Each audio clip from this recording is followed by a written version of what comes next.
My name's Harry Bamforth. I'm 20 years old, and I used to be a swimmer, which is what all this is about. I've suffered from mental health quite a lot in my life, which is also what this is about. I'm now studying at Staffordshire University doing sports journalism. So I started very, very young, so around 4 or 5, or even not before then. I've always been really a swimmer. And the height of my career or time as a swimmer was probably when I was 16 and I made a British national final. I was also ranked top of the Welsh rankings for my events at my age. So what stopped me was, unfortunately, in 2017, just after my best season, I was doing a training session and I just felt a tear. I was doing a distance session and I felt a tear, and my shoulder went. I went through scans, discovering a small tear in the cartilage, but not enough for an operation at that time. So I spent 6 months rehabilitating with my physio, and I then did it again, and in the September of that year tore the cartilage again. This time went through the scans and the whole process again and discovered that it was so bad that I needed an operation, and unfortunately it meant I lost 15% of mobility in my right shoulder. So the injury affected me hugely. After a month after the initial injury where I didn't get operated on, I was in counselling, having counselling sessions due to anxiety, which unfortunately through the years grew into a depression, especially during that year after the operation where I was trying to swim again.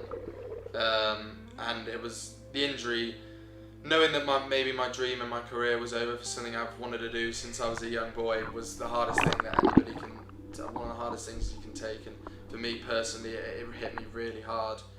I used to lie on my bed, cry at times.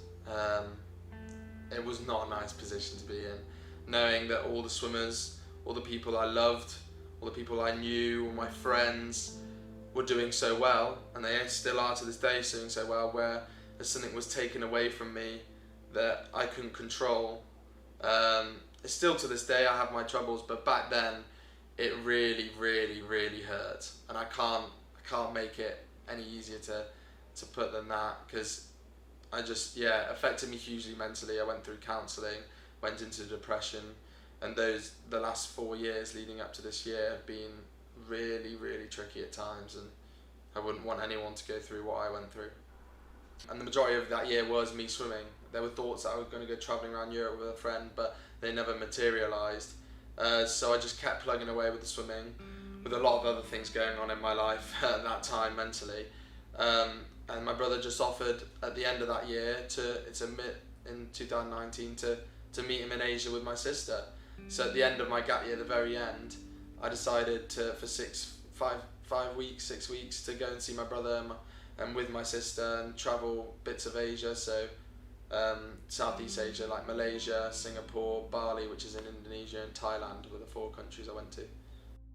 Now I'm a sports journalist, or I'm training to be a sports journalist, and I'm studying sports journalism at this university, Staffordshire University. I want to go through to radio and television. That is my aim at the end of the day, and be a big interviewer and stuff like that. And so now with my YouTube videos, I'm interviewing athletes that have had mental health problems like myself, and really getting the message out there so people that have been through what I've been through, or what these other athletes have been through, can feel okay and know that it's all right that they be feeling like that, like how I felt those dark times during those years I had that injury, and just a voice for athletes in Britain or around the country, around the world, wherever, if anybody can access my videos, just to know that we all go through it. During those years that I struggled and had the deepest, hardest times of my life, during that gap year when I wasn't travelling, and after that injury, during those hard slog when I was in that sling, when I couldn't swim, I couldn't get in the pool, and even when I did get back, it was never the same. I had the hardest times of my life, right? And I know a lot of other people have been through that and been through those dark and had those demons. And what I want people to get from this documentary, you've got to do what makes you happy, because ultimately you've got to be happy with your life, right? Everybody has to be. And that is something I learned. Being good at something and having it taken away from you or not going well is a really, really tough thing to go through. I know a lot of people have gone through it like I have. But there are plenty of other things you might not be amazing at. Like, I play rugby with my mates now. I'm absolutely pants, right? I can't pass the ball more than 10, 15 metres. If we were actually playing contact, I'd get splattered all over the floor. I'm not good at it, but I enjoy doing it with my friends. Same with football. I might make a lot of mistakes, but I like playing with my friends, and I enjoy doing that. Maybe equally as much to the end of my swimming career, where I was achieving a lot, but the training was tough, and then with the shoulder, what I ended up going through. So just do what makes you happy, whatever it is, and that is my advice to a lot of people, and that is what I found out, especially in this last year, where I've had my glow up, you could say. Maybe not looks wise, as Tudor's seen.